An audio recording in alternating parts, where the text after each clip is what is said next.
ഹരേ രാമ രാമ രാമ ഹരേ ഹരേ. ഹരേ കൃഷ്ണ കൃഷ്ണ കൃഷ്ണ ഹരേ ഹരേ. കൃഷ്ണായ വാസുദേവായ ദേവകീനന്ദനായ ച നന്ദഗോപകുമാരായ ഗോവിന്ദായ നമോ നമ. എല്ലാ സജ്ജനങ്ങൾക്കും നമസ്കാരം. ഇന്ന് 33, 34 ദശകങ്ങൾ നോക്കാം. ആദ്യം 33ാമത്തെ ദശകം, അംബരീഷ ചരിതം. 1-ാമത്തെ ശ്ലോകം.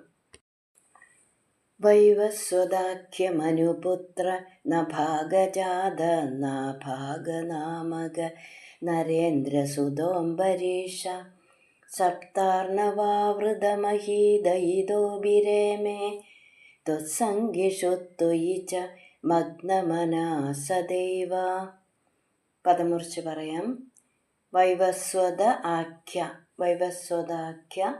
മനുപുത്ര നഭാഗജാത നാഭാഗനാമക നരേന്ദ്രസുതഃ അംബരീഷഃ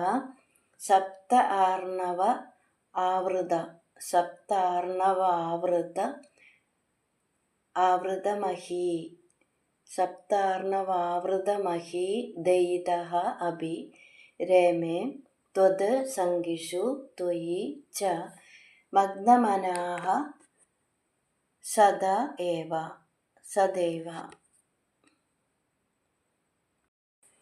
വൈവസ്വതാഖ്യ മനുപുത്ര നഭാഗജാത. വൈവസ്വതൻ എന്നു പേരായ മനുവിൻ്റെ പുത്രനായ നഭാഗനിൽ നിന്ന് ജനിച്ച നാഭാഗനാമക നരേന്ദ്രസുതഃ, നാഭാഗൻ എന്നു പേരായ നരപതിയുടെ പുത്രനായ അംബരീഷൻ. സപ്ത ആർണവ ആവൃതമഹീ ദയിതഃ അഭി, 7 ആഴികൾ ചൂഴുമൂഴിയുടെ അധിപതി ആയിരുന്നിട്ടും, എന്ന് പറഞ്ഞാൽ 7 ദ്വീപുകൾ അടങ്ങിയ ഭൂമിക്ക് അധിപനായിരുന്നിട്ടും, സദാ ഏവ എല്ലാ സമയത്തും, ത്വത് സംഗീഷു ഗുരുവായൂരപ്പ അങ്ങയിൽ ആസക്തിയുള്ളവരിലും, അതുപോലെ തന്നെ ത്വയിച്ച അങ്ങയിലും എന്ന് പറയുമ്പോൾ ഭഗവത് ഭക്തന്മാരിലും ഭഗവാനിലും ഒരുപോലെ മഗ്നമനാഃ രേമേ, അങ്ങയിലും ഭഗവത് ഭക്തന്മാരിലും ഭഗവാനിലും മുഴുകിയ മനസ്സോട് കൂടിയിട്ട് രമിച്ചു. അപ്പം ഇവിടെ വൈവസ്വത മനുവിൻ്റെ പുത്രനായ നഭാഗനിൽ നിന്നും ജനിച്ച നാഭാഗൻ്റെ പുത്രനായ അംബരീഷൻ 7 ദ്വീപുകളടങ്ങിയ ഭൂമിയുടെ അധിപനായിരുന്നു. എന്നിരുന്നാലും അനേക ജന്മങ്ങളിൽ അനുഷ്ഠിച്ച ആ സുഹൃതങ്ങളുടെ ഫലമായിട്ട് വിഷയസുഖങ്ങൾ താൽക്കാലികമാണെന്നും നശ്വരമാണെന്നും മനസ്സിലാക്കിയിട്ട് ശ്രീ വാസുദേവൻ്റെ പാദാരവിന്ദങ്ങളിലും ഭഗവാനെ ആശ്രയിച്ചു കൊണ്ടിരിക്കുന്ന ഭക്തരിലും അതുപോലെ തന്നെ സജ്ജനങ്ങളിലും മനസ്സിനെ ഉറപ്പിച്ചുകൊണ്ട് സുഖമായിട്ട് കാലം കഴിച്ചുകൂട്ടി. അടുത്തത് 2-ാമത്തെ ശ്ലോകം. ത്വത്പ്രീതയേ സകലമേവ വിധന്വദോസ്യ ഭക്തൈവ ദേവ നചിരാദഭൃതാ പ്രസാദം യേനാസ്യ യാചനമൃതേപ്യഭിരക്ഷണാർത്ഥം ചക്രം ഭവാൻ പ്രവിദധാര സഹസ്രധാരം. പദമുറിച്ച് പറയാം. ത്വത് പ്രീതയേ സകലം ഏവ വിധന്വതഃ അസ്യ ഭക്ത്യൈവ ദേവ നചിരാത് അഭൃതാഃ പ്രസാദം യേന അസ്യ യാചനം ഹൃദേ അഭിരക്ഷണാർത്ഥം ചക്രം ഭവാൻ പ്രവിദധാര സഹസ്രധാരം. സകലം ഏവ ത്വത് പ്രീതയെ, എല്ലാം തന്നെ അവിടുത്തെ പ്രീതിക്കായിക്കൊണ്ട് വിധന്വത ചെയ്തുകൊണ്ടിരുന്ന അസ്യ ഭക്തിയ ഏവ, അംബരീഷന്റെ ഭക്തി കൊണ്ടു തന്നെ ദേവ ഭഗവാനെ ത്വം അവിടുന്ന് നചിരാത് അധികം വൈകാതെ തന്നെ പ്രസാദം അഭ്യതാഹ പ്രസന്നഭാവത്തെ കൈക്കൊണ്ടു, യേന യാതൊന്നുകൊണ്ട് തന്നെ അതുകൊണ്ട് തന്നെ അസ്യയാചനം ഹൃദേ അഭി അദ്ദേഹത്തിൻ്റെ ആവശ്യപ്പെടൽ കൂടാതെ തന്നെ അംബരീഷൻ ചോദിക്കാതെ തന്നെ അഭിരക്ഷണാർത്ഥം സംരക്ഷണത്തിന് വേണ്ടതായ സഹസ്രധാരം ചക്രം 1000 മുനകളുള്ള എന്ന് പറയുമ്പോൾ ധാരാളം മുനകളുള്ള ചക്രം സുദർശന ചക്രത്തെ ഭവാൻ അവിടുന്ന് പ്രവിതതാര അറിഞ്ഞ് നൽകി. അപ്പോൾ ഇവിടെ അംബരീഷ മഹാരാജാവ് ഭക്തിയോഗം കൊണ്ടും സ്വധർമാനുഷ്ഠാനം കൊണ്ടും ശ്രീഹരിയെ പ്രസാദിപ്പിച്ചു. അങ്ങനെ സകല വിഷയസുഖങ്ങളെയും മനസ്സുകൊണ്ട് ഉപേക്ഷിച്ചിട്ട് യാതൊന്നിനെയും ആഗ്രഹിക്കാതെ ഭഗവാനിൽ തന്നെ മനസ്സിരുത്തിക്കൊണ്ടിരിക്കുന്ന ആ അംബരീഷനിലെ സന്തുഷ്ടനായ ഭഗവാൻ സർവസങ്കടങ്ങളിൽ നിന്നും രക്ഷപ്പെടാനും അതുപോലെ തന്നെ ശത്രുക്കളെ നിശേഷം നശിപ്പിക്കാനും സമർത്ഥമായിരിക്കുന്ന സുദർശന ചക്രം രാജാവ് ആവശ്യപ്പെടാതെ തന്നെ ഭഗവാൻ അറിഞ്ഞ് രാജാവിന് കൊടുക്കണം. ഇനി 3-ാമത്തെ ശ്ലോകം. സ ദ്വാദശി വ്രതമധോ ഭവദർച്ചനാർത്ഥം വർഷം ദധൗ മധുവനെ യമുനോപകണ്ഠേ പത്ന്യാ സമം സുമനസാ മഹതീം വിധന്വൻ പൂജാം ദ്വിജേഷു വിസൃജൻ പശുഷഷ്ടികോടിം. പദം കുറിച്ച് പറയാം. സ ദ്വാദശി വ്രതം അധോ ഭവത് അർച്ചനാർത്ഥം വർഷം ദധൗ മധുവനെ യമുന ഉപകണ്ഠേ യമുനോപകണ്ഠേ പത്ന്യാ സമം സുമനസാ മഹതീം വിധന്വൻ പൂജാം ദ്വിജേഷു വിസൃജൻ പശുഷഷ്ടികോടിം.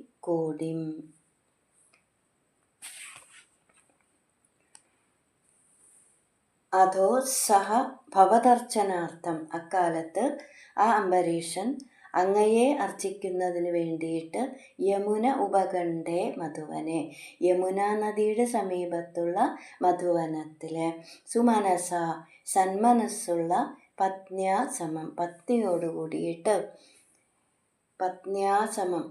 പത്നിയോടുകൂടിയിട്ട് മഹതീം പൂജ മഹത്തായ പൂജകളെ വിധന്വൻ നടത്തിക്കൊണ്ട് ദ്വിജേഷു ബ്രാഹ്മണർക്ക് പശുഷഷ്ടികോടിം 60 കോടി പശുക്കളെ വിസൃജൻ ദാനം ചെയ്തു. അങ്ങനെ പശുക്കളെ ദാനം ചെയ്തുകൊണ്ടും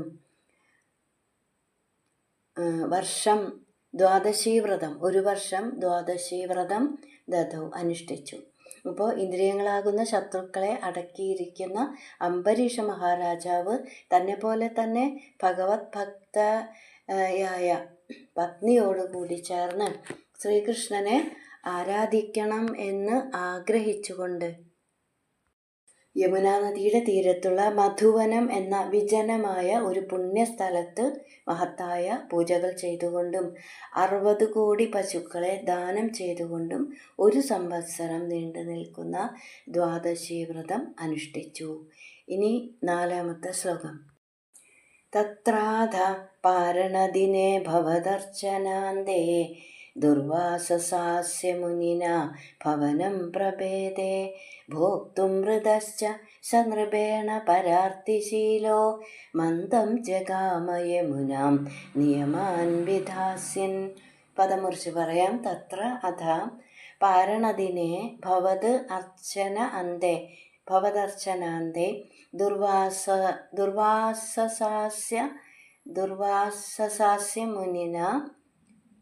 ദുർവാസസാസ്യ മുനിന ഭവനം പ്രഭേദേ ഭോക്തും വൃദ്ധഃ ച സ നൃപേണ പരാർത്തിശീലഃ മന്ദം ജഗാമ യമുനാം നിയമാൻ വിധാസ്യൻ. അഥ പാരണദിനെ അനന്തരം പാരണദിവസം ഭവത് ദർശന അന്തേ അങ്ങയെ അർച്ചിച്ചതിന് ശേഷം ദുർവാസസ മുനിന ദുർവാസാവ് എന്ന മഹർഷി തത്ര അവിടെ ആ മധുവനത്തിലെ അസ്യ ഭവനം അംബരീഷന്റെ ഭവനത്തില് പ്രഭേദെ പ്രാപിച്ചു. അവിടെ ചെന്ന് കയറി. നൃപേണ രാജാവിനാൽ സഹ ഭോക്തും ഹൃദഃ ച ദുർവാസാവിനെ ഭക്ഷണം കഴിക്കാൻ ക്ഷണിക്കുകയും ചെയ്തു. പര ആർത്തിശീല മറ്റുള്ളവരെ ദുഃഖിപ്പിക്കുന്ന ശീലത്തോടു കൂടിയ മഹർഷി നിയമാൻ വിധാസ്യൻ മധ്യാഹ്നത്തില് സന്ധ്യാവന്ദനാദി കർമ്മങ്ങൾ മധ്യാഹ്നത്തിൽ ചെയ്യുന്ന കർമ്മങ്ങൾ ചെയ്തിട്ട് വരാം എന്ന ഭാവത്തില് യമുനാം മന്ദം ജഗാമ യമുന നദിയിലേക്ക് പതുക്കെ നടന്നു. ഇപ്പം ഇവിടെ ദ്വാദശി വ്രതം അനുഷ്ഠിച്ച് പാരണ ദിവസം ധാരാളം പാലും അതുപോലെ തന്നെ ആരോഗ്യവും അതുപോലെ തന്നെ സൗന്ദര്യവുമുള്ള 60 കോടി പശുക്കുട്ടികളെയും അതുപോലെ കറക്കാനുള്ള പാത്രങ്ങളോടും കൂടി ബ്രാഹ്മണർക്ക് ദാനം ചെയ്തു. അങ്ങനെ അന്നം കൊടുത്തും ദക്ഷിണ മുതലായവ കൊടുത്തും ബ്രാഹ്മണരെ സന്തോഷിപ്പിച്ചു. അപ്പോൾ അവരുടെയൊക്കെ അനുമതി വാങ്ങിക്കൊണ്ട് പാരണ കഴിക്കാൻ പുറപ്പെട്ട സമയത്ത് മഹാദേവന്റെ അംശാവതാരമായ ദുർവാസാവ് മഹർഷി അവിടെ എത്താണ്. രാജാവ് ഭക്ഷണം കഴിക്കാൻ ക്ഷണിച്ചു. എന്നാലും മധ്യാഹ്നത്തിലെ നിത്യകർമ്മങ്ങൾ അനുഷ്ഠിച്ചിട്ട് വരാം എന്ന് പറഞ്ഞിട്ട് യമുന നദിയിലേക്ക് ദുർവാസാവ് പതുക്കെ നടന്നു. മന്ദം നടന്നു എന്ന് പറയുമ്പോൾ പാരണ സമയം തെറ്റിക്കാനുള്ള ഒരു മന്ദത. ഇനി 5ാമത്തെ ശ്ലോകം. രാജ്ഞാഥ പാരണമുഹൂർത്ത സമാപ്തിഖേദാത് വാരൈവ പാരണമകാരി ഭവത്പരേണ പ്രാപ്തോ മുനിസ്തദഥ ദിവ്യദൃശാ വിജാനൻ ക്ഷിപ്യൻ ക്രുധോ ധൃതജഡോ വിദദാനകൃത്യാം. പദമുറിച്ച് പറയാം. രാജ്ഞ അഥ പാരണമുഹൂർത്ത സമാപ്തി ഖേദാത് വാര ഏവ പാരണം അകാരി ഭവത്പരേണ പ്രാപ്തഃ മുനിഃ തത് അഥ ദിവ്യദൃശാ വിജാനൻ ക്ഷിപ്യൻ ക്രുധാ ഉദ്ധൃത ജഡഃ വിദദാന കൃത്യാം. അഥ രാജ്ഞ പാരണമുഹൂർത്ത സമാപ്തി ഖേദാത്. പിന്നീട് രാജാവ് പാരണമുഹൂർത്തം കഴിഞ്ഞു പോകുമല്ലോ എന്ന ഖേദം കൊണ്ട് ഭവത്പരേണ അങ്ങയിൽ തന്നെ മനസ്സിരുത്തിയിട്ട് വാര ഏവ ജലം കൊണ്ട് തന്നെ പാരണം അകാരി പാരണയെ ചെയ്തു, പാരണ നിർവഹിച്ചു. അഥ പ്രാപ്തഃ മുനി പിന്നീട് എത്തിച്ചേർന്ന മഹർഷി തത് ദിവ്യദൃശാ വിജാനൻ അത് ആ പാരണ നിർവഹിച്ചത് ദിവ്യദൃഷ്ടി കൊണ്ട് അറിഞ്ഞിട്ട് ക്ഷിപ്യൻ ശകാരിച്ചിട്ട് ക്രോധത്തോടു കൂടിയിട്ട് ഉദ്ധൃത ജഡ പറിച്ചെടുത്ത് കൃത്യാം വിദദാന കൃത്യയെ സൃഷ്ടിച്ചു.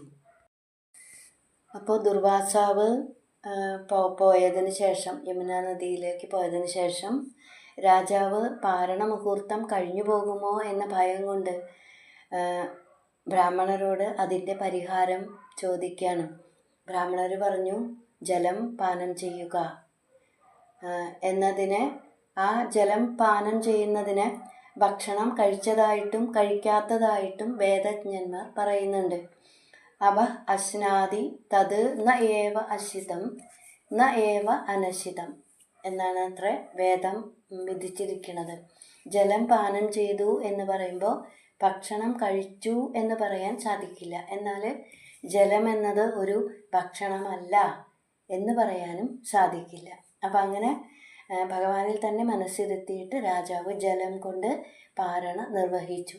അപ്പോഴേക്കും അവിടെ എത്തിച്ചേർന്ന ദുർവാസാവ് ദിവ്യദൃഷ്ടി കൊണ്ട് അത് നന്നായി മനസ്സിലാക്കിയിട്ട് രാജാവിനെ വളരെയേറെ ശകാരിച്ചു. എന്നിട്ടും ക്രോധം തീരാതെ ജട പറിച്ചെടുത്ത് ഒരു കൃത്യയെ സൃഷ്ടിച്ചു. ഇനി 6-ാമത്തെ ശ്ലോകം. കൃത്യാം ച താമസിധരാം ഭുവനം ദഹന്തീം അഗ്രേഭിവീക്ഷ്യ നൃപതിർനപദാച്ച കമ്പേ ത്വദ്ഭക്തബാദ്ധമഭിവീക്ഷ്യ സുദർശനം തേ കൃത്യാനലം ശലഭയൻ മുനിമന്വധാവീത്. പദമുറിച്ച് പറയാം. കൃത്യാം ച താം അസിധരാം ഭുവനം ദഹന്തീം അഗ്രേ അഭിവേക്ഷ്യ നൃപതിഃ ന പതാത് ചകമ്പേ ത്വത് ഭക്തബാധം അഭിവേക്ഷ്യ സുദർശനം തേ കൃത്യാനലം ശലഭയൻ മുനിം അന്വധാവീത്. താം കൃത്യാം ച ആ കൃത്യയെ ആകട്ടെ അസിധരാം കയ്യിൽ വാളുമായിട്ട് ഭുവനം ദഹന്തീം ലോകത്തെ ഭസ്മമാക്കുന്ന വിധത്തിലെ അഗ്രേ അഭിവേക്ഷ്യ മുന്നിൽ കണ്ടിട്ട് നൃപതിഃ പതാത് രാജാവ് സ്ഥാനത്ത് നിന്ന് ആ നിൽക്കുന്ന സ്ഥലത്ത് നിന്ന് ന ചകമ്പേ ഇളകിയതേയില്ല. തേ സുദർശനം അങ്ങയുടെ സുദർശനം ത്വത് ഭക്തബാധം അങ്ങയുടെ ഭക്തൻ്റെ ബാധയെ ഭക്തൻ്റെ അടുത്തേക്ക് വരുന്ന ബാധയെ കൃത്യയെ അഭിവേക്ഷ്യ മുന്നിൽ കണ്ടിട്ട് കൃത്യാനലം ശലഭയൻ കൃത്യയെ അഗ്നിയിൽ വീണ ശലഭമാക്കിയിട്ട് തീയിൽ വീണ പാറ്റയെ പോലെ ആക്കിയിട്ട് എന്ന് പറയുമ്പോൾ കൃത്യയെ ഇല്ലാതാക്കിയിട്ട് മുനിം അന്വധാവീത് മുനിയെ പിന്തുടർന്നു. അപ്പോൾ ഇവിടെ ലോകത്തെ മുഴുവൻ ഭസ്മമാക്കും വിധത്തിൽ കയ്യിലൊരു വാളും പിടിച്ച് മുന്നിൽ നിൽക്കുന്ന ആ കൃത്യയെ കണ്ടിട്ട് രാജാവ് ആ നിൽക്കുന്ന സ്ഥലത്ത് നിന്ന് ഇളകിയതേയില്ല എന്ന് പറയാണ്. അവിടെ തന്നെ നിൽക്കുകയാണ്. ആ കൃത്യയെ കണ്ടിട്ട് എവിടെയാണോ നിന്നിരുന്നത് അവിടെ തന്നെ നിൽക്കുകയാണ്. എന്നാൽ ഭഗവാന്റെ സുദർശന ചക്രം ഭക്തൻ്റെ സമീപത്തേക്ക് എത്തിക്കൊണ്ടിരിക്കുന്ന ആ കൃത്യയെ തീയിൽ വീണ പാറ്റയെ പോലെ ഭസ്മമാക്കി കളഞ്ഞു എന്നാണ്. ഇത് കണ്ട ദുർവാസാവ് ഭയന്നോടി. ചക്രം കൃത്യയെ വധിച്ചതിന് ശേഷം ദുർവാസാവിൻ്റെ പിന്നാലെ ഭഗവാന്റെ ചക്രവും ഓടുകയാണ്. ഇനി 7-ാമത്തെ ശ്ലോകം. ധാവന്നശേഷഭുവനേഷു ഭിയാസ പശ്യൻ വിശ്വത്ര ചക്രമപി തേ ഗതവാൻ വിരിഞ്ചം കക്കാലചക്രമതിലംഘയതീത്യഭാസ്ത സർവം യയൗ സ ച ഭവന്തമവന്തദേവ. പദമുറിച്ച് പറയാം.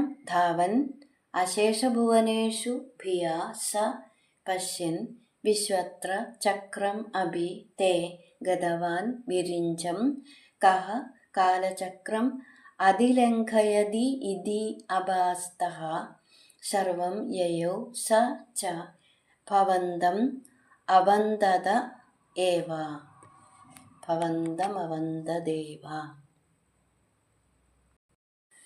സഹ ഭിയ ആ ദുർവാസാവ് ഭയന്നിട്ട് അശേഷഭുവനേഷു ധാവൻ സകല ഭുവനങ്ങളിലും ഓടി നടന്നിട്ട് വിശ്വത്ര എല്ലായിടത്തും തേ ചക്രം അഭി പശ്യൻ അങ്ങയുടെ ചക്രത്തെ കണ്ടിട്ട് വിരിഞ്ചം ഗതവാൻ ബ്രഹ്മാവിൻ്റെ അടുത്തെത്തി.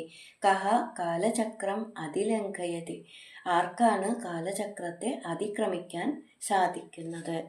ഇതി എന്ന് പറഞ്ഞിട്ട് അഭാസ്തഃ കൈവിട്ടപ്പോൾ ബ്രഹ്മാവ് കൈവിട്ടപ്പോൾ സർവം യയൗ ശിവന്റെ അടുത്തേക്ക് പോയി. സഹ ച ശിവനാകട്ടെ ഭവന്തം അങ്ങയെ ഗുരുവായൂരപ്പ അങ്ങയെ അവന്തത ഏവ വന്ദിക്കുക മാത്രം ചെയ്തു എന്ന് പറയുമ്പോൾ ദുർവാസാവ് പറഞ്ഞത് കേട്ടപ്പോൾ ശിവൻ വെറുതെ ഒന്ന് തൊഴുതു എന്ന് പറയുമ്പോൾ രക്ഷിക്കാൻ എന്നെക്കൊണ്ടാവില്ല എന്ന അർത്ഥത്തിൽ മഹാദേവൻ ഒന്ന് തൊഴുതു എന്ന് പറയാൻ. അപ്പോൾ സുദർശന ചക്രം പിന്തുടരുന്നത് കണ്ട ദുർവാസാവ് മഹർഷി സകല ദിക്കുകളിലും ആകാശത്തിലും ഭൂമിയിലും പർവ്വതഗുഹകളിലും സമുദ്രങ്ങളിലും സ്വർഗത്തിലുമൊക്കെ പ്രവേശിച്ചു. എവിടെയെല്ലാം പോയാലും അവിടെയെല്ലാം ആ ചക്രവും പിന്നാലെ ഉണ്ട്. അപ്പോൾ അങ്ങനെ ഓടി ഓടി ബ്രഹ്മദേവൻ്റെ അടുത്തെത്തി രക്ഷിക്കണമെന്ന് അപേക്ഷിക്കുകയാണ്. ഭഗവാന്റെ ഭക്തനെ ദ്രോഹിച്ച നിന്നെ രക്ഷിക്കാൻ ഞങ്ങളാരും ശക്തരല്ല എന്ന് പറഞ്ഞത് കേട്ടിട്ട് ആ ദുർവാസ മഹർഷി നേരെ കൈലാസത്തിലേക്ക് പോവാണ്. അപ്പോൾ അവിടെ എത്തിയപ്പോൾ എന്നെക്കൊണ്ട് ഒന്നും ചെയ്യാൻ സാധിക്കില്ല എന്ന അർത്ഥത്തിൽ മഹാദേവൻ ഒന്ന് തൊഴുതു എന്ന് മേൽപ്പത്തൂര് പറയുന്നു. ഇനി 8ാമത്തെ ശ്ലോകം. ഭൂയോ ഭവന്നിലയമേത്യ മുനിം നമന്തം പ്രോജേ ഭവാനഹമൃഷേ നനു ഭക്തദാസഃ ജ്ഞാനം തപശ്ച വിനയാന്വിതമേവ മാന്യം യാഹ്യംബരീഷപദമേവ ഭജേതി ഭൂമൻ. പദം മുറിച്ച് പറയാം. ഭൂയഃ ഭവത് നിലയം ഏത്യ മുനിം നമന്തം പ്രോജേ ഭവാൻ അഹം ഋഷേ നനു ഭക്തദാസഃ ജ്ഞാനം തപഃ ച വിനയാന്വിതം ഏവ മാന്യം യാഹി അംബരീഷപദം ഏവ ഭജേ ഇതി ഭൂമൻ. ഭൂയഃ ഭവന്നിലയം ഏത്യ, വീണ്ടും അങ്ങയുടെ ലോകത്തിൽ വൈകുണ്ഠത്തിൽ എത്തിയിട്ട് നമന്തം മുനിം, നമസ്കരിക്കുന്ന മുനിയോട് ഭൂമൻ ഭവാൻ പ്രോജെ, ഗുരുവായൂരപ്പ അങ്ങ് അരുളി ചെയ്തു. ഋഷേ അഹം ഭക്തദാസഃ നനു, മഹർഷേ ഞാൻ ഭക്തദാസനാണല്ലോ. ജ്ഞാനം തപഃ ച, അറിവും തപസ്സും വിനയാന്വിതം ഏവ, വിനയത്തോടുകൂടി ചെയ്യുമ്പോഴാണ് മാന്യം, ബഹുമാനിക്കപ്പെടുന്നത്.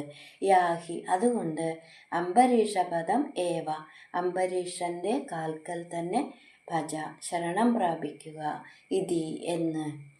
അപ്പോൾ കൈലാസത്തിൽ നിന്ന് മടങ്ങിയ മഹർഷി നേരെ വൈകുണ്ഠത്തിലേക്ക് പോവാണ്. അവിടെ ചെന്ന് ഭഗവാനെ നമസ്കരിച്ചു കൊണ്ട് നിൽക്കുന്ന മഹർഷിയോട് ഭഗവാൻ പറയാണ്, അഹം ഭക്തപരാധീനോ ഹ്യസ്വതന്ത്രൈവ ദ്വിജ. ഭാഗവതം. മഹർഷേ, ഞാൻ ഭക്തൻ്റെ ദാസനാണല്ലോ, അതുകൊണ്ട് തന്നെ അസ്വതന്ത്രനുമാണ്. ജ്ഞാനവും തപസ്സും ഇതെല്ലാം തന്നെ വിനയത്തോടുകൂടി അനുഷ്ഠിക്കുമ്പോൾ മാത്രമാണ് ബഹുമാനിക്കപ്പെടുന്നത്. അതുകൊണ്ട് രാജാവിനെ തന്നെ ആശ്രയിക്കുക എന്ന് പറഞ്ഞിട്ട് മഹർഷിയെ ഭഗവാൻ തിരിച്ചയക്കുകയാണ്. ഇനി 9ാമത്തെ ശ്ലോകം.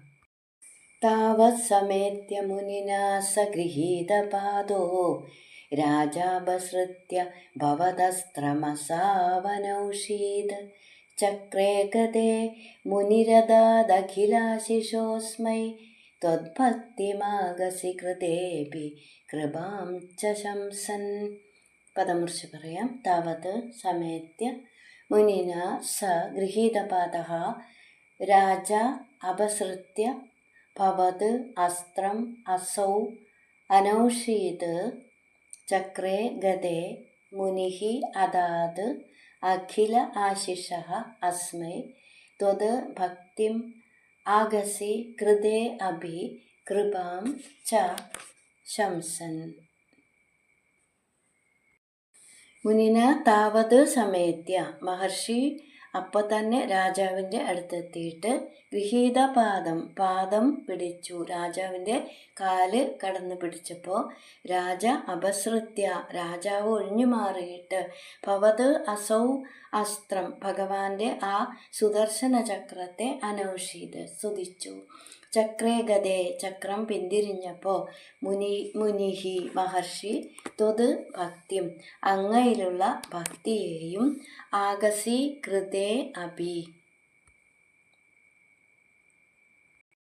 കുറ്റം ചെയ്തിട്ടു പോലും കൃപാം ച ശംസൻ, കാരുണ്യത്തെയും പ്രശംസിച്ചുകൊണ്ട് അസ്മൈ, ഇദ്ദേഹത്തിന്, രാജാവിന് അഖില ആശിഷ, എല്ലാവിധത്തിലുള്ള നന്മകളെയും അതാത് നേർന്നു. അപ്പോൾ ഭഗവാൻ അരുളി ചെയ്തത് കേട്ടിട്ട് അപ്പോൾ തന്നെ മഹർഷി രാജാവിൻ്റെ അടുത്തെത്തി. രാജാവിനെ തന്നെ ആശ്രയിക്കുക എന്ന് പറഞ്ഞത് കേട്ടിട്ട് അംബരീഷ മഹാരാജാവിൻ്റെ അടുത്തേക്ക് വീണ്ടും തിരിച്ചു വരികയാണ് ദുർവാസാവ്. അങ്ങനെ രാജാവിൻ്റെ പാദങ്ങളിൽ വീണ് നമസ്കരിച്ചു. രാജാവ് മഹർഷി തൻ്റെ പാദം പിടിച്ചത് കഷ്ടമായി എന്ന വിചാരത്താൽ പെട്ടെന്ന് തന്നെ ഒഴിഞ്ഞു മാറിയിട്ട് ആ സുദർശന ചക്രത്തെ സ്തുതിക്കുകയാണ്. സുദർശന നമസ്തുഭ്യം സഹസ്രാരാച്യുതപ്രിയ സർവാസ്ത്രഘാതിൻ വിപ്രായ സ്വസ്തി ഭൂയ ഇടസ്പദേ. ഭാഗവതം. ഹേ സുദർശന, ആയിരക്കണക്കിന് മുനകളുള്ള അച്യുതപ്രിയ, സർവ അസ്ത്രങ്ങളെയും സംഹരിക്കാൻ ശക്തനായ അവിടുന്ന് ഈ ബ്രാഹ്മണന് സ്വസ്തിയെ പ്രദാനം ചെയ്താലും, എന്ന് പറഞ്ഞാൽ ദുർവാസാവിനോട് ക്ഷമിച്ചാലും. സ്തുതി കേട്ട ചക്രം പിന്തിരിഞ്ഞപ്പോൾ ഗുരുവായൂരപ്പ ആ മഹർഷി രാജാവിൻ്റെ ഭക്തിയെയും തന്നോട് അപരാധം ചെയ്തവരോട് പോലും കാരുണ്യം കാണിക്കുന്ന ആ രാജാവിൻ്റെ മനോനൈർമല്യത്തെയും പ്രശംസിച്ചുകൊണ്ട് മഹർഷി ആ രാജാവിന് സർവവിധ നന്മയെയും പ്രദാനം ചെയ്തു. ഇനി 10ാമത്തെ ശ്ലോകം. രാജാ പ്രതീക്ഷ്യ മുനിമേഘസമാമനാശ്വാൻ സംഭോജ്യ സാധു തം ഋഷിം വിസൃജൻ പ്രസന്നം ഭുക്ത്വാ സ്വയം ത്വയി തതോപി ദൃഢം രഥോഭൂത് സായുജ്യമാപച സമാം പവനേശപായാഹ. പദമുറിച്ച് പറയാം. രാജ പ്രതീക്ഷ്യ മുനിം ഏക സമാം അനാശ്വാൻ സംഭോജ്യ സാധു തം ഋഷിം വിസൃജൻ പ്രസന്നം ഭുക്ത്വാ സ്വയം ത്വയി തതഃ അഭി ദൃഢം രഥഃ അഭൂത് സായുജ്യം ആഭ ച സ മാം പവനേശ പായാഹ.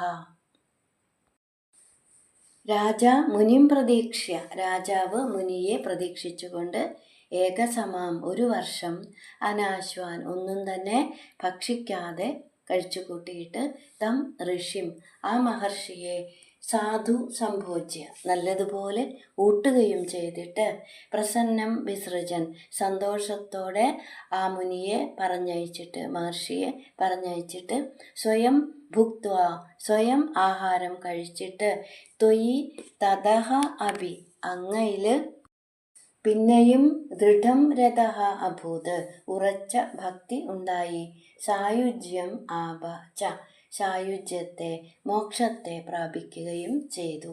പവനേശ ഗുരുവായൂരപ്പ അവിടുന്ന് മാം പായാഹ എന്നെ രക്ഷിക്കണേ.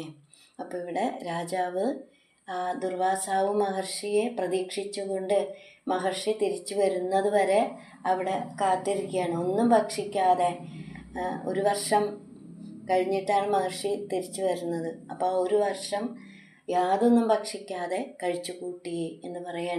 അങ്ങനെ മഹർഷി തിരിച്ചു വന്ന് ആ മഹർഷിയെ വേണ്ടതുപോലെ ഭക്ഷണം കഴിപ്പിച്ചിട്ട് ആ മഹർഷിയെ തിരിച്ചയച്ചിട്ട് രാജാവ് ഭക്ഷണം കഴിച്ചു. അതിനുശേഷം രാജാവിന് ഭഗവാനോടുള്ള ഭക്തി വർദ്ധിച്ചു വന്നു. പിന്നീട് മോക്ഷത്തെ പ്രാപിക്കുകയും ചെയ്തു. അപ്പോൾ ഗുരുവായൂരപ്പ എന്ന് പറഞ്ഞുകൊണ്ട് രക്ഷിക്കണേ ഗുരുവായൂരപ്പ എന്നെ രക്ഷിക്കണേ എന്ന് പറഞ്ഞുകൊണ്ട് ഈ ദശകം ഉപസംഹരിക്കുന്നു. അടുത്തത് 34ാമത്തെ ദശകം. രാമായണ കഥ ഹനുമത് സംഗമം വരെ. 1ാമത്തെ ശ്ലോകം. ഗീർവാണൈരർത്ഥ്യമാനോ ദശമുഖനിധനം കോസലേ ശൃശ്യശൃംഗേ പുത്രീയാമിഷ്ടിമിഷ്ട്വാ ദദുഷി ദശരഥക്ഷ്മാഭൃതേ പായസാഗ്ര്യം തദ്ഭുക്ത്യാ തത്പുരന്ധ്രീഷ്വപി തിസൃഷു സമം ജാതഗർഭാസു ജാതോ രാമസ്ത്വം ലക്ഷ്മണേന സ്വയമത പരദേനാഭി ശത്രുഘ്നനാംനാ. പദമുറിച്ച് പറയാം. ഗീർവാണൈഹി അർത്ഥ്യമാനഃ ദശമുഖനിധനം കോസലേഷു ഋഷ്യശൃംഗേ പുത്രീയാം ഇഷ്ടിം ഇഷ്ട്വാ ദദുഷി ദശരഥ ക്ഷ്മാഭൃതേ പായസാഗ്ര്യം തത് ഭുക്ത്യാ തത് പുരന്ധ്രീഷു അഭി തിസൃഷു സമം जातगर्भासु जातः रामः त्वं लक्ष्मणेन स्वयम् अथ भरतेन अपि शत्रुघ्ननाम्ना തും ഗീർവാണൈഹി ദശമുഖനിധനം അർത്ഥ്യമാനഃ. അവിടുന്ന് ദേവന്മാരാൽ ദശമുഖനെ വധിക്കുന്നതിനായിട്ട്, രാവണ നിഗ്രഹത്തിനായിട്ട് അർത്ഥ്യമാനഃ പ്രാർത്ഥിച്ചതനുസരിച്ച് കോസലേഷു അയോധ്യയിൽ ഋഷ്യശൃംഗ മഹർഷി പുത്രിയാം ഇഷ്ടിം പുത്രകാമേഷ്ടിയാഗത്തെ, ഇഷ്ടി എന്ന് പറഞ്ഞ യാഗം, പുത്രകാമേഷ്ടി യാഗത്തെ ഇഷ്ട്വ ചെയ്തിട്ട് ദശരഥ ക്ഷ്മാഭൃതേ, ക്ഷ്മാഭൃത ഭൂമിയുടെ ഭർത്താവ്, രാജാവ്. അപ്പോൾ ദശരഥ മഹാരാജാവിന് പായസാഗ്രം, വിശേഷപ്പെട്ട പായസം ദദുഷി കൊടുത്തപ്പോൾ തത് ഭുക്ത്വ അത് ഭക്ഷിച്ചിട്ട്, തത് പുരന്ത്രീഷു അദ്ദേഹത്തിൻ്റെ പത്നിമാരിലെ തിസൃഷു അഭി 3 പേരും സമം ഒരുമിച്ച് ജാതഗർഭാസു ഗർഭം ധരിച്ചിട്ട്, അഥ പിന്നീട് ലക്ഷ്മണേന ഭരതേന ശത്രുഘ്നനാംന അഭി ലക്ഷ്മണനോടും ഭരതനോടും ശത്രുഘ്നനോടും കൂടിയിട്ട് സ്വയം രാമഃ ജാതഃ സ്വയം രാമനായി അവതരിച്ചു. ഇവിടെ രാവണൻ മുതലായ രാക്ഷസന്മാരുടെ ഉപദ്രവം കൊണ്ട് വളരെയേറെ കഷ്ടപ്പെടുന്ന ആ ദേവന്മാർ ദുഃഖനിവാരണത്തിനായിട്ട് ഭഗവാനോട് പ്രാർത്ഥിക്കുകയാണ്. അക്കാലത്ത് അയോധ്യാധിപതിയായ ദശരഥൻ മക്കളില്ലാതെ ദുഃഖിച്ചു കൊണ്ടിരിക്കുകയായിരുന്നു. അപ്പോൾ ആ സമയത്ത് ഗുരുവായ വസിഷ്ഠ മഹർഷിയുടെ നിർദ്ദേശമനുസരിച്ച് വിഭണ്ഡകപുത്രനായ ഋഷ്യശൃംഗ മഹർഷിയെ വരുത്താണ്. ആ മഹർഷി പുത്രകാമേഷ്ടി കർമ്മം ചെയ്തിട്ട് രാജാവിന് വിശേഷപ്പെട്ട ഒരു പായസം കൊടുത്തു. അത് ഭക്ഷിച്ചിട്ട് പത്നിമാരായ 3 പേരും ഒരുമിച്ച് ഗർഭം ധരിച്ചു. അങ്ങനെ ലക്ഷ്മണനോടും ഭരതനോടും ശത്രുഘ്നനോടും ചേർന്ന് ഭഗവാൻ സ്വയം രാമനായിട്ട് അവതരിച്ചു. ഇനി 2ാമത്തെ ശ്ലോകം.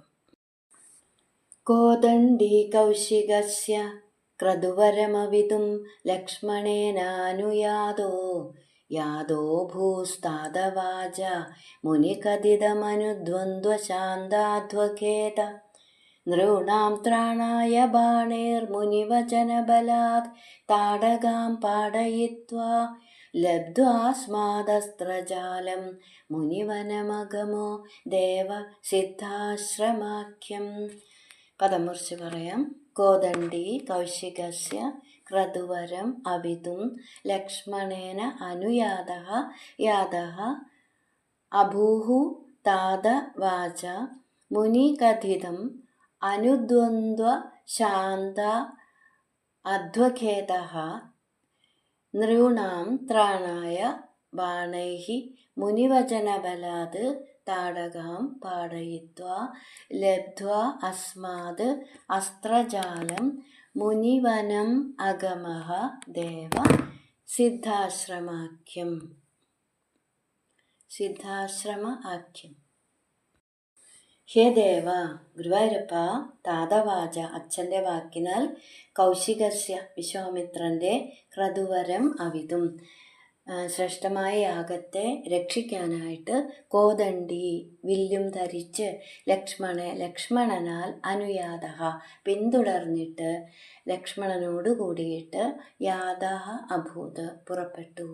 മുനി കഥിത മഹർഷി പറഞ്ഞ മനുദ്വന്ദ്വ അധ്വഖേതഃ.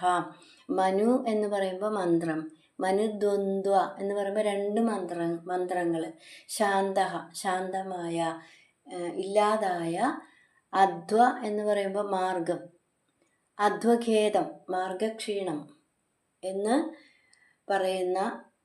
പറയുമ്പോൾ മാർഗക്ഷീണം എന്ന് പറയുമ്പോൾ യാത്രാമധ്യേ വിശപ്പ്, ദാഹം എന്നിങ്ങനെയുള്ള ക്ലേശങ്ങൾ എല്ലാം ശാന്തമാക്കിയിട്ട്, ആ ക്ലേശങ്ങളെയെല്ലാം ഇല്ലാതാക്കിയിട്ട് ദ്വന്ദ്വ ശാന്ത അധ്വഖേതഃ വിശ്വാമിത്ര മഹർഷി ഉപദേശിച്ച 2 മന്ത്രത്തിൻ്റെ ശക്തി കൊണ്ട് യാത്രാക്ലേശങ്ങൾ ഉണ്ടായില്ല. നൃണാം ത്രാണായ മനുഷ്യൻ്റെ രക്ഷയ്ക്കായിട്ട് നൃണാം ത്രാണായ മനുഷ്യൻ്റെ രക്ഷയ്ക്കായിട്ട് മുനിവചന ബലാത് മഹർഷി പറഞ്ഞതനുസരിച്ച് ബാണൈഹി ശരങ്ങളെ കൊണ്ട് താടകാം പാടയിത്വ താടകയെ നിഗ്രഹിച്ചിട്ട് അസ്മാത് വിശ്വാമിത്രനിൽ നിന്ന് അസ്ത്രജാലം ലബ്ധ്വ ദിവ്യമായ അസ്ത്രങ്ങളെയും നേടിയിട്ട് സിദ്ധാശ്രമം എന്നു പേരുള്ള വിശ്വാമിത്രൻ്റെ തപോവനത്തിലെ അഗമഹ എത്തിച്ചേർന്നു. അപ്പോൾ വിശ്വാമിത്ര മഹർഷിയുടെ ശ്രേഷ്ഠമായ യാഗത്തെ രക്ഷിക്കാനായിട്ട് അച്ഛൻ്റെ വാക്കിനെ അനുസരിച്ചിട്ട് ഗുരുവായൂരപ്പ അവിടുന്ന് ലക്ഷ്മണനോട് കൂടി ചേർന്ന് സിദ്ധാശ്രമത്തിലേക്ക് പുറപ്പെട്ടു. മാർഗമധ്യത്തിൽ വിശപ്പ്, ദാഹം എന്നിവ ഇല്ലാതാക്കാനായിട്ട് മഹർഷി 2 മന്ത്രങ്ങൾ ഉപദേശിച്ചു. ബല, അതിബല. ആ 2 മന്ത്രങ്ങളുടെ ശക്തി കൊണ്ട് യാത്രാക്ലേശങ്ങൾ ഒന്നും തന്നെ ഉണ്ടായില്ല. അങ്ങനെ മഹർഷി പറഞ്ഞതനുസരിച്ച് താടകയെ നിഗ്രഹിച്ചിട്ട് വിശ്വാമിത്രനിൽ നിന്ന് ദിവ്യമായ അസ്ത്രങ്ങളെയും നേടിയിട്ട് വിശ്വാമിത്രൻ്റെ തപോവനത്തിലേക്ക് എത്തിച്ചേർന്നു. ഇനി 3-ാമത്തെ ശ്ലോകം.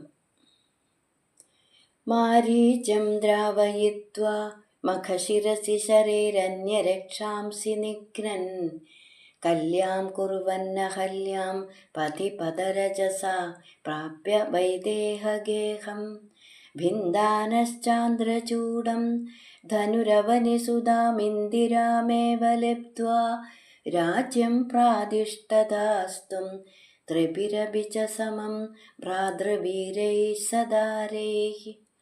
പദമുറിച്ച് പറയാം. മാരീചം ദ്രാവയിത്വ മഖശിരസി ശരൈഃ അന്യരക്ഷാംസി നിഘ്നൻ കല്യാം കുർവൻ അഹല്യാം പതി പദരജസ പ്രാപ്യ വൈദേഹ ഗേഹം ഭിന്ദാനഃ ചാന്ദ്രചൂഡം ധനുഃ അവനിസുതാം ഇന്ദിരാം ഏവ ലബ്ധ്വാ രാജ്യം പ്രാതിഷ്ഠതാഃ ത്വം ത്രിഭിഃ അഭി ച സമം ഭ്രാതൃവീരൈഃ സദാരൈഃ.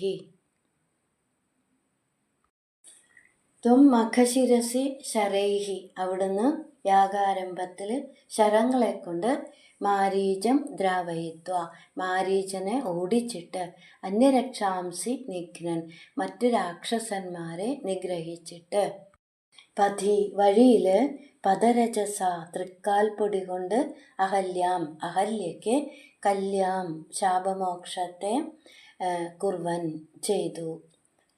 വൈദേഹ ഗേഹം പ്രാപ്യ മിഥില രാജധാനിയെ പ്രാപിച്ചിട്ട് ചാന്ദ്രചൂഡം ധനുഹു ശൈവചാപത്തെ ഭിന്ദാനഃ മുറിച്ചു. അവനിസുതാം ഇന്ദിരാം ഏവ അവനിസുതയായ ഇന്ദിരയെ തന്നെ സീതാദേവിയെ തന്നെ ലബ്ധ്വ ലഭിച്ചിട്ട് ലക്ഷ്മി ദേവിയുടെ അവതാരമായ സീതാദേവിയെ ലഭിച്ചിട്ട് ത്രിഭിഃ ഭ്രാതൃവീരൈഃ സമം 3 സഹോദരന്മാരോടും സദാരൈഃ 3 ഭാര്യമാരോടും കൂടിയിട്ട് രാജ്യം പ്രാതിഷ്ഠാതാഃ അയോധ്യയിലേക്ക് പുറപ്പെട്ടു.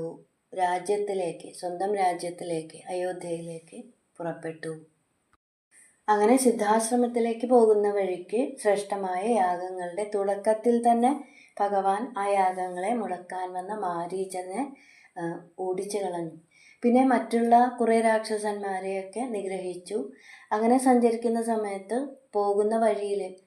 സഞ്ചരിക്കുന്ന വഴിയിൽ കല്ലായി കിടന്ന അഹല്യയെ ഭഗവാൻ തൻ്റെ പാദസ്പർശം കൊണ്ട് മുക്തയാക്കി തീർത്തു. കല്യ എന്ന് പറഞ്ഞാൽ യോഗ്യത, പാപവിമുക്തിക്ക് യോഗ്യയാക്കി തീർത്തു എന്ന് പറയുമ്പോൾ പാപവിമുക്തയാക്കി എന്നർത്ഥം. അപ്പം പിന്നീട് മിഥില രാജധാനിയെ പ്രാപിച്ചിട്ട് ശൈവചാപത്തെ മുറിച്ചു. അനന്തരം ലക്ഷ്മി ദേവിയുടെ അവതാരമായ സീതാദേവിയെ വിവാഹം ചെയ്തു. അതോടൊപ്പം ഭാര്യമാരോടുകൂടിയ അനുജനന്മാരോടും കൂടി ഭാര്യമാരോട് കൂടിയ അനുചരന്മാരോടും കൂടി എന്ന് പറയുമ്പോൾ ലക്ഷ്മണ പത്നി ഊർമിള, ഭരത ശത്രുഘ്നന്മാരുടെ പത്നിമാരായ ശ്രുതകീർത്തി, മാണ്ഡവി.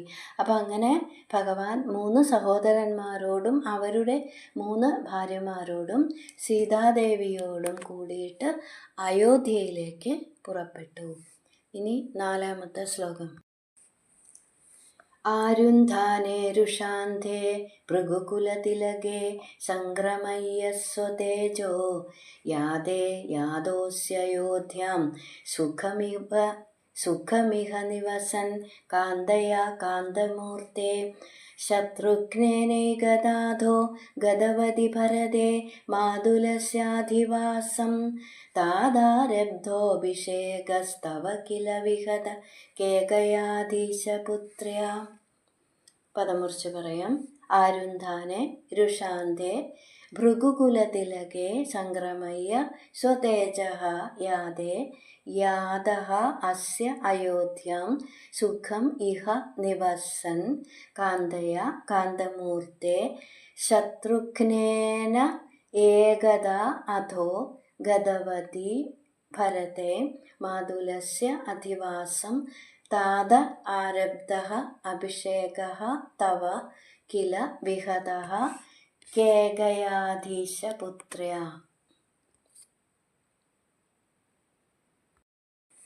രുഷ അന്ധേ ഭൃഗുകുലതിലകേ. കോപാന്ധനായ ഭൃഗുകുലതിലകൻ എന്ന് പറയുമ്പോൾ പരശുരാമൻ.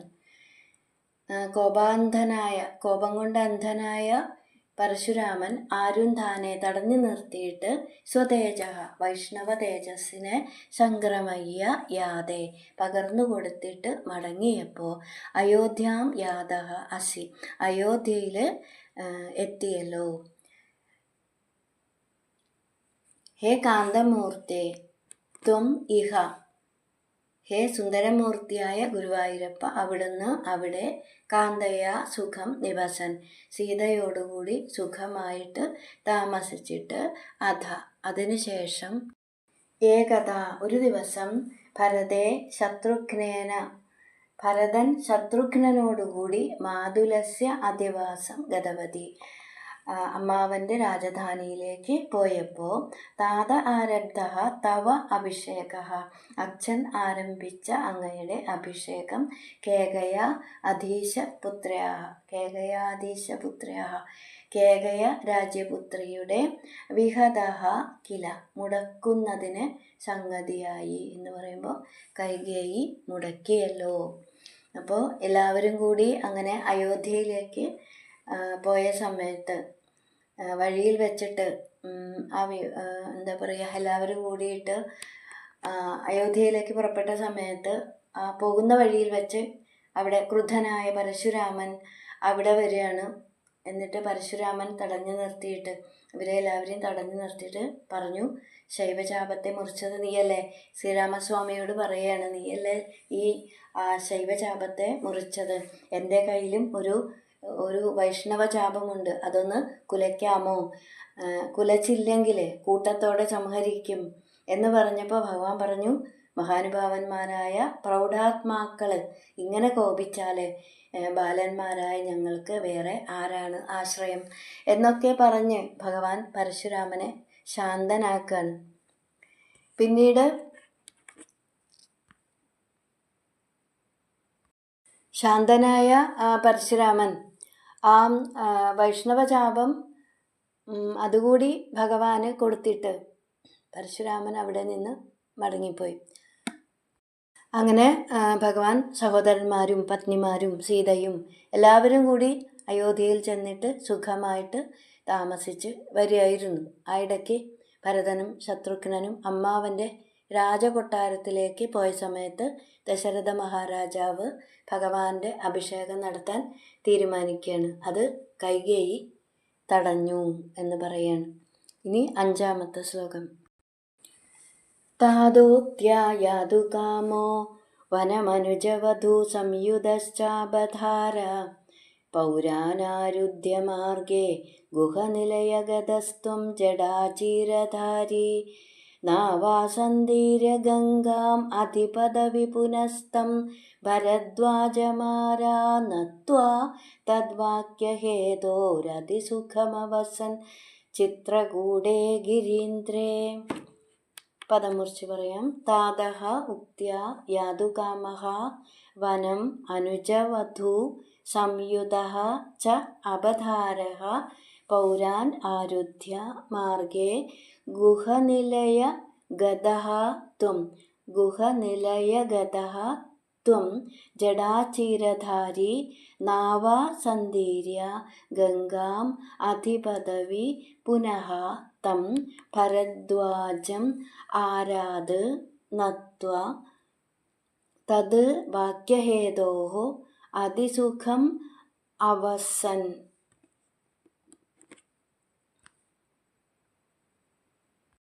അതിസുഖം അവസഹ ചിത്രകൂടെ ഗിരീന്ദ്രേ. ത്വം താതോക്ത്യ അവിടുന്ന് അച്ഛൻ പറഞ്ഞതനുസരിച്ച് അനുജവധൂ സംയുതഃ ലക്ഷ്മണനോടും സീതയോടും കൂടിയിട്ട് ചാപധാരഃ വില്ലും ധരിച്ചിട്ട് വനം യാതുകാമഃ വനത്തിലേക്ക് പുറപ്പെട്ടു. മാർഗേ പൗരാൻ ആരുധ്യ വഴിയിലെ പൗരജനങ്ങളെ തടഞ്ഞുകൊണ്ട് ഗുഹനിലയഗതഃ ഗുഹന്റെ വാസസ്ഥാനത്തേക്ക് പോയി. ജടാചീരധാരി ജടാവത്കലങ്ങളും ധരിച്ച് നാവ തോണിയിലെ ഗംഗാം സന്ദീര്യ ഗംഗയെ കടന്നിട്ട് പുനഃ വീണ്ടും അധിപദവി വഴിയിൽ ആരാത് അടുത്തു തന്നെയുള്ള തം ഭരദ്വാജം നത്വ ആ ഭരദ്വാജ മഹർഷിയെ വന്ദിച്ചിട്ട് തത് വാക്യഹേതോഹോ മഹർഷിയുടെ ഉപദേശപ്രകാരം ചിത്രകൂടെ ഗിരീന്ദ്രേ ചിത്രകൂടം എന്ന വലിയ പർവ്വതത്തിലെ അതിസുഖം അവസഹ സുഖമായിട്ട് താമസിക്കുകയും ചെയ്തു.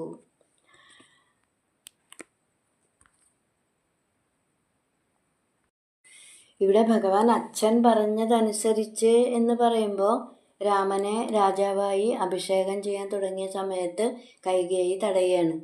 എൻ്റെ പുത്രനായ ഭരതനെ രാജാവാക്കണം, അതുപോലെ തന്നെ രാമൻ 14 സംവത്സരം വനത്തിൽ വസിക്കണം. അപ്പോൾ അതിന് കാരണവും ഇവിടെ പറയാണ്. പണ്ട് ദേവാസുര യുദ്ധത്തിൽ ഒരു ബുദ്ധിമുട്ട് വന്നപ്പോൾ അതിൽ നിന്ന് രക്ഷിച്ചത് കൈകേയിയാണ്. അപ്പോൾ അന്ന് രക്ഷിച്ചതിന് പകരമായിട്ട് 2 വരങ്ങൾ തരാം എന്ന് രാജാവ് പറഞ്ഞിട്ടുണ്ടായിരുന്നു. അപ്പോൾ കൈകേയി ആവശ്യം വരുമ്പോൾ ചോദിച്ചു കൊള്ളാം എന്നും പറഞ്ഞു. അപ്പോൾ അതനുസരിച്ച് ആ വരമാണ് ഇപ്പോൾ കൈകേയി ചോദിച്ചത്. അപ്പോൾ അതുകൊണ്ട് തന്നെ ആ 2 ആവശ്യങ്ങൾ അംഗീകരിക്കുകയല്ലാതെ രാജാവിന് വേറെ വഴിയില്ലായിരുന്നു. അപ്പം അങ്ങനെ അച്ഛൻ കൊടുത്ത ആ വരങ്ങളനുസരിച്ച് ഭഗവാൻ സീതയോടും ലക്ഷ്മണനുമൊപ്പം വനത്തിലേക്ക് പുറപ്പെടുകയാണ്. അത് കണ്ട് ദുഃഖിച്ചിട്ട് ഭഗവാനെ പിന്തുടർന്നു വന്ന പൗരജനങ്ങളെയൊക്കെ തന്നെ തടഞ്ഞുകൊണ്ട് ഭഗവാൻ ഗുഹൻ്റെ വാസസ്ഥലത്തേക്ക് പോയി. അവിടെ വെച്ച് ജടാവൽക്കലാദികളൊക്കെ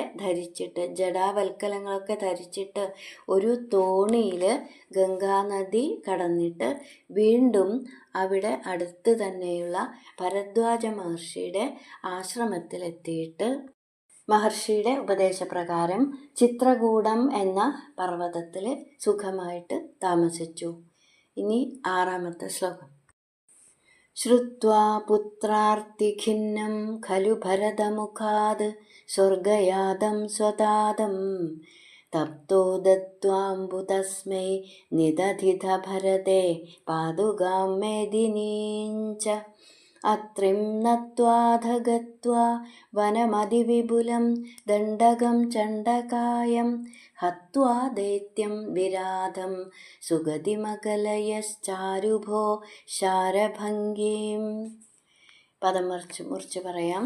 ശ്രുത്വാ പുത്ര ആർത്തി ഖിന്നം ഖലു ഭരതമുഖാത് സ്വർഗയാതം സ്വതാതം തപ്തഃ ദത്വാ അംബു തസ്മൈ നിദധിത ഭരതേ പാദുകാം മേദിനീം ച അത്രിം നത്വാ അധ ഗത്വാ വനം അതിവിപുലം ദണ്ഡകം ചണ്ഡകായം ഹത്വാ ദൈത്യം വിരാധം സുഗതിം അകലയഃ ചാരു ഭോ ശാരഭംഗീം.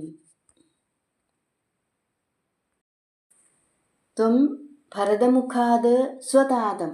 അവിടുന്ന് ഭരതൻ പറഞ്ഞത് കേട്ടിട്ട് സ്വതാതം സ്വന്തം താതനെ ദശരഥ മഹാരാജാവിനെ പുത്ര ആർത്തി ഖിന്നം ഖലു പുത്രനെ വേർപിരിഞ്ഞതിൽ ഖിന്നനായിട്ട് ദുഃഖിതനായിട്ട് സ്വർഗയാതം ശ്രുത്വ സ്വർഗാരോഹണം ചെയ്തു എന്ന് കേട്ടിട്ട് തപ്തഃ ദുഃഖിതനായിട്ട് തസ്മൈ അംബു ദത്വ അദ്ദേഹത്തിന് ജലം ദാനം ചെയ്തിട്ട് ഉദകക്രിയകളെ ചെയ്തിട്ട് ഭരതേ പാതുകാം മേദിനീം ച നിദധിത മെതിയടിയും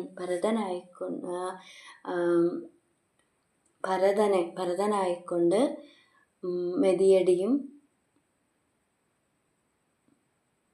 ഭൂമിയും ഭരമേൽപ്പിച്ചു എന്ന് പറയുമ്പോൾ രാജ്യഭാരം ഭരതനെ ഏൽപ്പിച്ചു. അത് അത്രിം നത്വ അനന്തരം അത്രി മഹർഷിയെ വന്ദിച്ചിട്ട്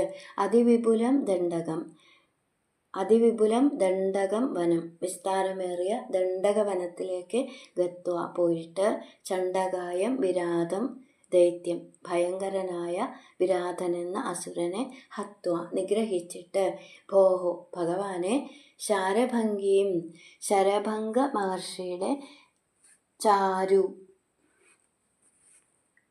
സുഗതിം അകലയഃ സൽഗതിയെ കൊടുത്തു, മനോഹരമായ സദ്ഗതിയെ കൊടുത്തു എന്ന് പറയുമ്പോൾ ഇവിടെ പുത്രനെ വേർപിരിഞ്ഞ ദുഃഖം കൊണ്ട് ദശരഥ മഹാരാജാവ് സ്വർഗാരോഹണം ചെയ്തു എന്ന് ഭരതൻ പറഞ്ഞത് കേട്ടിട്ട് ദുഃഖിതനായ അവിടുന്ന് അച്ഛന് വേണ്ട ഉദകക്രിയകളൊക്കെ ചെയ്തിട്ട് തൻ്റെ പാതുകങ്ങളെയും ഭൂമിയെയും ഭരതനെ ഏൽപ്പിച്ചിട്ട് രാജ്യഭാരവും ഒപ്പം ഭഗവാന്റെ മെതിയടികളും ഭരതനെ ഏൽപ്പിച്ചിട്ട് അതിവിപുലമായ ദണ്ഡകവനത്തിലേക്ക് പോയി.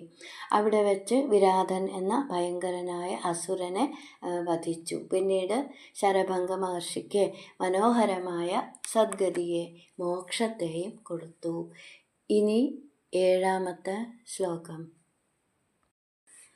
നത്വാഗസ്ത്യം സമസ്താശരനികരസപത്രാകൃതിം താപസേഭ്യ പ്രത്യശ്രൗഷി പ്രിയൈഷി തദനു ച മുനിനാ വൈഷ്ണവേ ദിവ്യചാപേ ബ്രഹ്മാസ്ത്രേ ചാഭിദത്തേ പതി പിതൃസുഹൃതം വീക്ഷ്യ ഭൂയോ ജടായും മോദാത് ഗോദാതടാന്തേ പരിരമസി പുരാ പഞ്ചവട്യാം വധൂട്യാ. പദം മുറിച്ച് പറയാം. നത്വ അഗസ്ത്യം സമസ്ത ആശര നികര സപത്രാകൃതിം താപസേഭ്യഃ പ്രത്യശ്രൗഷി പ്രിയൈഷി തദനു ച മുനിനാ വൈഷ്ണവേ ദിവ്യചാപേ ബ്രഹ്മാസ്ത്രേ ച അഭി ദത്തേ പഥി പിതൃസുഹൃതം വീക്ഷ്യ ഭൂയഃ ജടായും മോദാത് ഗോദാതടാന്തേ പരിരമസി പുരാ പഞ്ചവട്യാം വധൂട്യാ. ത്വം അഗസ്ത്യം നത്വ അവിടുന്ന് അഗസ്ത്യ മഹർഷിയെ നമിച്ചിട്ട് താപസേഭ്യഃ തപസ്വികൾക്ക് പ്രിയേഷീഹി പ്രിയം ചെയ്യാനായിട്ട് സമസ്ത ആശര നികര സപത്രാകൃതിം മുഴുവൻ രാക്ഷസക്കൂട്ടത്തെയും സപത്രാകൃതിയാക്കാം എന്ന് പറയുമ്പോൾ ചിറകുള്ളവരാക്കാം എന്ന് പ്രത്യശ്രൗഷി പ്രതിജ്ഞ ചെയ്തു. പത്രം എന്ന് പറഞ്ഞാൽ ചിറക്. ചിറക് എന്ന് പറയുമ്പോൾ അസ്ത്രങ്ങളുടെ അറ്റത്തുള്ള ആ തൂവൽ അത് എല്ലാവരുടെ ദേഹത്തിലും പതിയും എന്ന് പറയാണ്. എന്ന് പറഞ്ഞ് വധിക്കും എന്നർത്ഥം.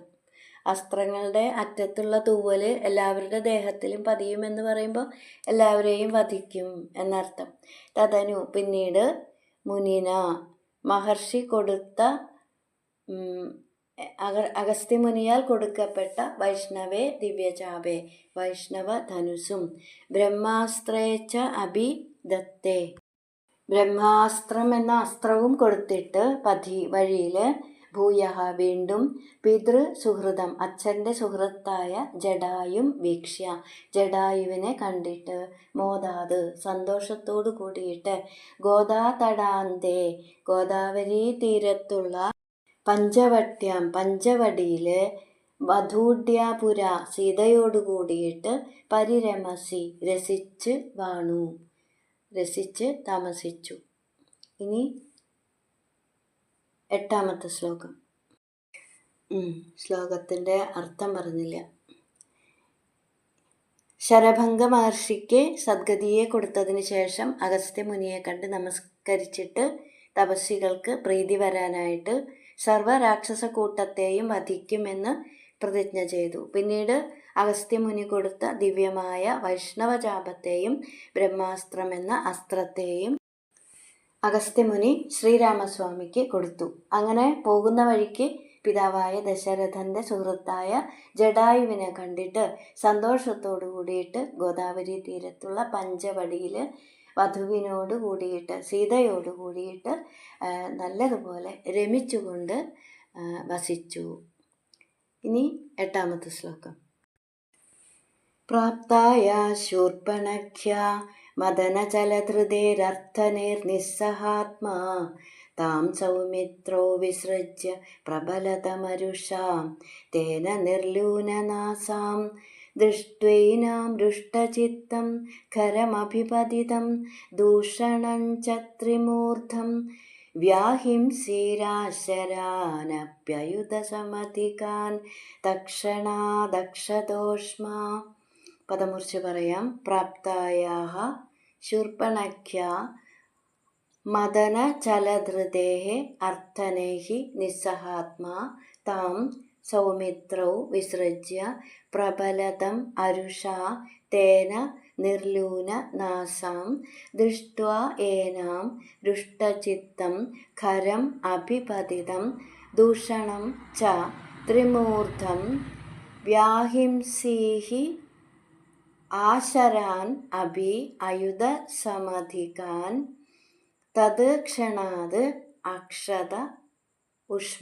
അക്ഷതോഷ്മാ.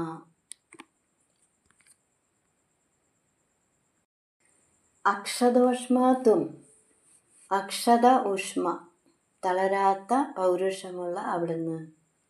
മദനചലധൃതേഃ പ്രാപ്തായാഹ കാമദേവനാൽ മനോധൈര്യം നഷ്ടപ്പെട്ട കാമ ആകുലയായി വന്നു ചേർന്ന ശൂർപ്പണഖ്യാഹ അർത്ഥനേഹി ശൂർപ്പണഖയുടെ അഭ്യർത്ഥന കേട്ടിട്ട് നിസ്സഹാത്മാ സഹിക്കാനാകാതെ താം സൗമിത്രൗ വിസൃജ്യ അവളെ ലക്ഷ്മണൻ്റെ അടുത്തേക്ക് പറഞ്ഞയച്ചിട്ട് പ്രബലതം അരുഷ വർദ്ധിച്ച കോപം കൊണ്ട് തേന നിർലൂന നാസാം ലക്ഷ്മണനാൽ മൂക്ക് മുറിക്കപ്പെട്ട ഏനാം ദൃഷ്ട്വാ രുഷ്ടചിത്തം അവളെ കണ്ട് കോപിച്ചിട്ട് അഭിപതിതം ഖരം ദൂഷണം ത്രിമൂർധം ച എതിർക്കാൻ വന്ന ഖരനും ദൂഷണനും ത്രിശിരസിനെയും അവിടേക്ക് ചാടി വീണ ഖരനെയും ദൂഷണനെയും അതുപോലെ ത്രിശിരസിനെയും അയുധസമധികാൻ ആശരാൻ 10,000-ലധികമുള്ള രാക്ഷസന്മാരെയും തത് ക്ഷണാത് നിമിഷനേരം കൊണ്ട് വ്യാഹിംസീഹി വധിക്കുകയും ചെയ്തു. അപ്പോൾ ഇവിടെ തളരാത്ത പൗരുഷത്തോടു കൂടിയ ഭഗവാൻ കാമദേവനാൽ മനോധൈര്യം നഷ്ടപ്പെട്ട് കാമ ആകുലയായിട്ട് കാമപരവശയായിട്ട് ആ ശൂർപ്പണഖയുടെ ആവശ്യത്തെ കേട്ടിട്ട് സഹിക്കാനാകാതെ അവളെ ലക്ഷ്മണൻ്റെ അടുത്തേക്ക് പറഞ്ഞയക്കുകയാണ്. അവളുടെ ആവശ്യത്തെ അറിഞ്ഞ ലക്ഷ്മണൻ കോപത്തോടെ ശൂർപ്പണഖയുടെ മൂക്ക് മുറിച്ചു. നിലവിളിച്ചുകൊണ്ടും വേദന കൊണ്ട് അലറിക്കൊണ്ടും വരുന്ന ശൂർപ്പണഖയെ കണ്ടിട്ട് കോപിച്ച ഖരനെയും ദൂഷണനെയും കോപിച്ച് അവിടെ വന്ന ഖരനെയും ദൂഷണനെയും ത്രിശിരസിനെയും ഒക്കെ അതുപോലെ തന്നെ 10,000-ലധികം രാക്ഷസന്മാരെയും നിമിഷ നേരം കൊണ്ട് രാമൻ വധിക്കുകയും ചെയ്തു. ഇനി 9ാമത്തെ ശ്ലോകം. സോദര്യാ പ്രോക്തവാർത്താ വിവശദശമുഖാദിഷ്ട മാരീചമായാ സാരംഗം സാരസാക്ഷ്യാ സ്പൃഹിതമനുഗത പ്രാവധീർബാണഘാതം തന്മായാക്രന്ദനിര്യാപിതഭവതനുജാം രാവണസ്താമഹാർഷീത് തേനാർത്തോ ഭിത്വമന്ദ കിമപി മുദമഥാസ്തദ്വതോപായലാപാത്. പദമുറിച്ച് പറയാം.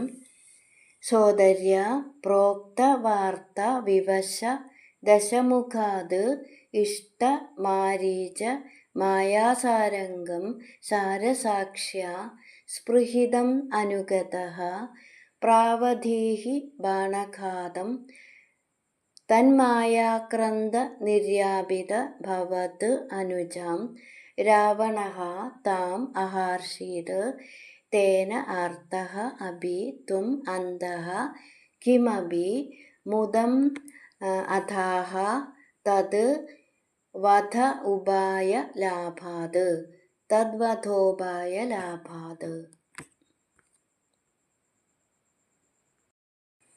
സോദര്യ പ്രോക്തവാർത്ത വിവശദശമുഖാത്.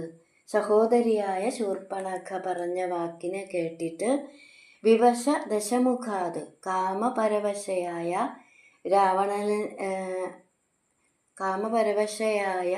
രാവണനിൽ നിന്ന് കേട്ടതനുസരിച്ച് രാവണന് പ്രിയപ്പെട്ടവനായ മാരീചൻ മായാസാരംഗം, മാനിൻ്റെ പര്യായമാണ് സാരംഗം, മായ കൊണ്ട് നിർമ്മിച്ച മാൻ മായാസാരംഗം, മായാമൃഗമായിട്ട് സാരസാക്ഷ്യ രാമാശ്രമ സമീപത്തിൽ സഞ്ചരിക്കുന്നത് കണ്ടിട്ട് സീത ആ മാനിനെ വേണമെന്ന് ആഗ്രഹം പറഞ്ഞപ്പോൾ ഗുരുവായൂരപ്പ ത്വം അവിടുന്ന് ബാണഘാതം പ്രാവതീഹി ബാണമെയ്ത് വധിച്ചു.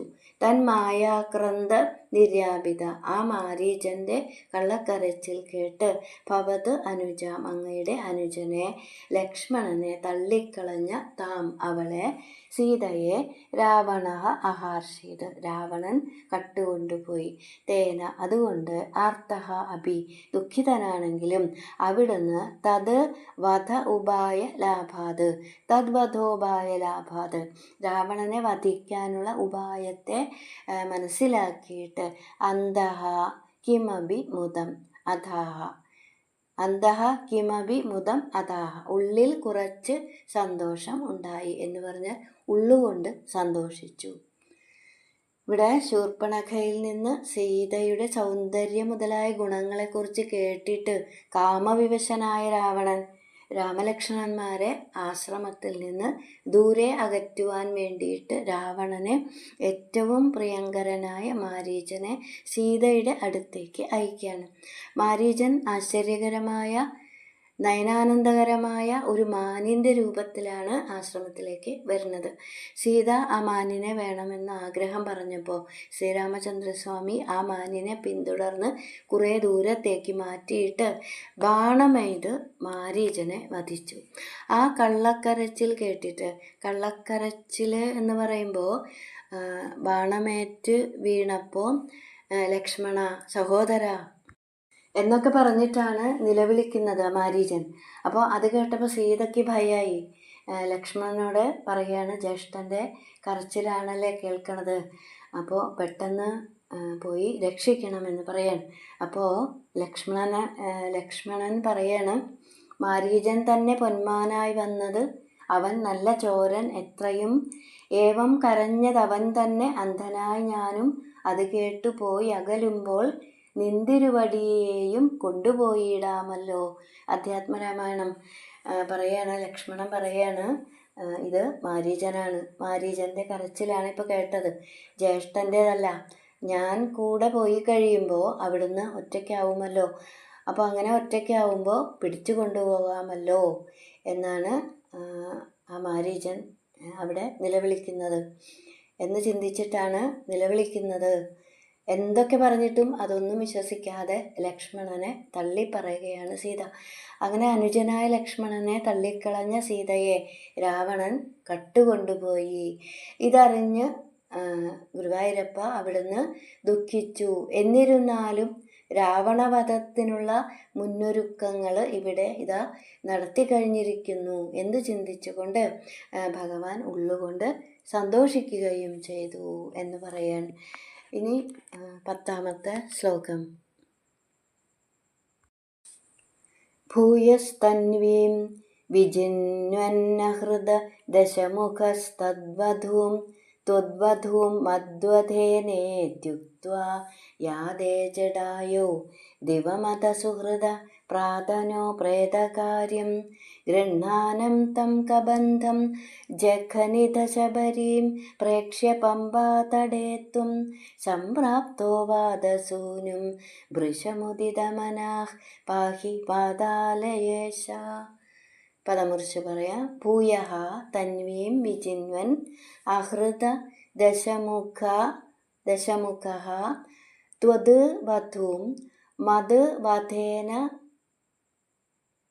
ഉക്ത്വാ മദ്വധേനേത്യുക്ത്വാ മത് വധേന ഇതി ഉക്ത്വാ യാദേ ജടായൗ ദിവം അധ സുഹൃതഃ പ്രാതനഃ പ്രേതകാര്യം ഗൃഹാനം തം കബന്ധം ജഘനിധ ശബരീം പ്രേക്ഷ്യ പമ്പാതടേ ത്വം സംപ്രാപ്തഃ വാദസൂനും ഭൃശം ഉദിതമനാഃ പാഹി പാതാലേശ. ഭൂയഃ തന്വീം വിചിന്യൻ, വീണ്ടും തന്വിയെ പത്നിയെ അന്വേഷിച്ചു പോകുമ്പോൾ ദശമുഖഃ രാവണൻ മത് വധേന എന്നെ കൊന്നിട്ട് തത് വധൂം അങ്ങയുടെ വധുവിനെ സീതയെ അഹൃത തട്ടിക്കൊണ്ടുപോയി ഇതി എന്ന് ഉക്ത്വ പറഞ്ഞിട്ട് ജടായു ദിവം യാതെ ജടായു സ്വർഗത്തിലേക്ക് പോയപ്പോൾ പ്രാണൻ വെടിഞ്ഞപ്പോൾ ത്വം അധ അവിടുന്ന് പിന്നീട് സുഹൃദഃ സുഹൃത്തിനായിക്കൊണ്ട് പ്രേതകാര്യം പ്രാതനഃ പ്രേത സംസ്കാരാദികളെ ചെയ്തു. അധ ഗൃഹാനം തം കബന്ധം പിന്നീട് പിടിച്ചു തിന്നാൻ വന്ന കബന്ധനെയും ജഗനിധ കൊന്നു. ശബരീം പ്രേക്ഷ്യ ശബരിയെ കണ്ടിട്ട് പമ്പാതടേ പമ്പയുടെ തീരത്തിലെ സംപ്രാപ്തം എത്തിച്ചേർന്ന വാദസൂനും വായുപുത്രനെ ഹനുമാനെ കണ്ടിട്ട് വൃഷം ഉദിതമനാഹ ഏറ്റവുമധികം സന്തോഷിച്ചു. ഹേ വാതാലയേശ ഗുരുവായൂരപ്പ ത്വം മാം പാഹി അവിടുന്ന് എന്നെ രക്ഷിക്കണേ. അങ്ങനെ സീതാദേവിയെ അന്വേഷിച്ച് പോകുന്ന വഴിക്ക് ജടായുവിനെ കാണാണ്. രാവണൻ എന്നെ വധിച്ചിട്ട് സീതയെ കൊണ്ടുപോയി.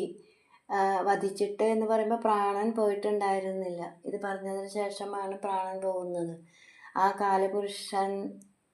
കാലപുരുഷനെ ശ്രീരാമചന്ദ്രനെ ഇതറിയിക്കാൻ വേണ്ടിയിട്ട് കാലം ആ പ്രാണനെ കുറച്ചു നേരം കൂടെ കാത്തുവച്ചു.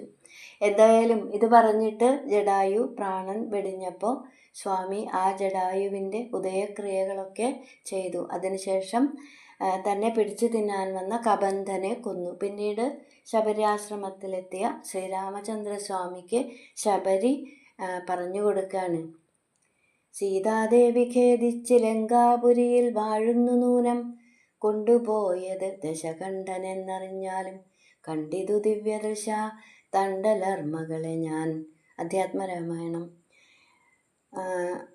ശബരി പറയാണ്, സീതാദേവി ലങ്കയിലുണ്ട്, രാവണനാണ് കൊണ്ടുപോയത്, ഞാൻ ദിവ്യദൃഷ്ടി കൊണ്ട് കണ്ടതാണ്.